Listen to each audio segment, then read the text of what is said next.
ভোটবঙ্গে আজ super Sunday. একদিকে যখন বহরমপুরে তৃণমূল প্রার্থীর সমর্থনে রোড শো করছেন তৃণমূল নেত্রী মমতা বন্দ্যোপাধ্যায়, অন্যদিকে কোচবিহার থেকে নির্বাচনী প্রচার শুরু করতে চলেছেন প্রধানমন্ত্রী নরেন্দ্র মোদী।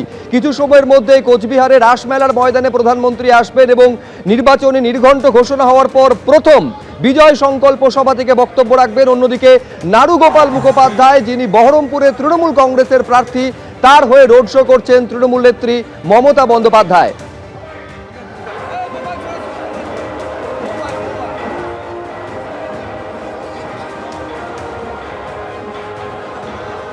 সরাসরি কথা বলবো, আশাবুল হোসেন আমাদের প্রতিনিধি রয়েছে। নিঃসন্দেহে বহরমপুর আসন অত্যন্ত গুরুত্বপূর্ণ, তার কারণ অধীর চৌধুরীর সঙ্গে একেবারে নারুগোপাল মুখোপাধ্যায়ের লড়াই। তার সমর্থনে মমতা বন্দ্যোপাধ্যায় রোড শো করছেন। আশাবুল,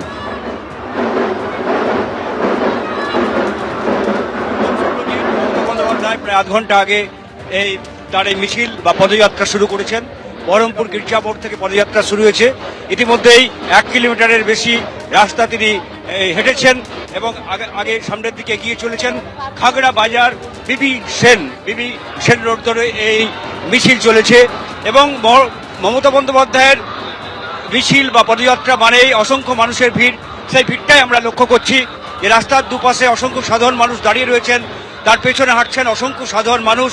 কেউ ফুল নিয়ে দাঁড়িয়ে আছেন, হাতে হাতে তাদের মোবাইল, কারো হাতে হাতে তৃণমূলের পোস্টার, প্ল্যাকার্ড এবং জয় বাংলা জয়ধ্বনি উঠছে। ফলে একটা উৎসবের মেজাজ লক্ষ্য করা যাচ্ছে। ঢাক বাজছে, ঢোল বাজছে, একটা নির্বাচনী মেজাজ বলা যেতে পারে। এবং তুমি যেটা বলছিলে যে অধীর চৌধুরী তিনি বহরমপুরে এবারে বিধানসভা নির্বাচনে দাঁড়িয়েছেন, ফলে ভোটের মেজাজটাই বদলে গেছে। গত দুদিন ধরে আমরা দেখেছি যে অধীর চৌধুরীর প্রচারে একটা বাধা দেওয়ার অভিযোগ উঠেছে। একটা সম্মুখ সমরে তৃণমূল এবং কংগ্রেস এবং যুদ্ধংদেহী মেজাজ দুপক্ষের মধ্যে। দাদু খায় নাতি খায়।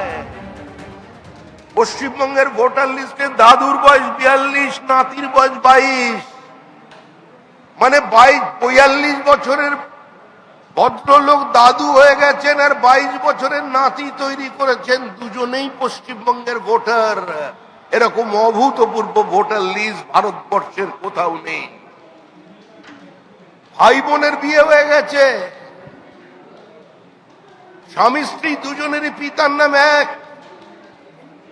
আবার তারপরে নতুন গল্প, বাবার ছেলের বয়সের পার্থক্য 10 বছর, মাত্র 10 বছর, অর্থাৎ 9 বছর বয়স থেকে শুরু হয়ে গেছে। এ ধরনের দুরন্ত বাচ্চাদের কি আমরা একটু পুরস্কৃত করে দিতে পারি না? কোন পশ্চিমবঙ্গে বাস করছি?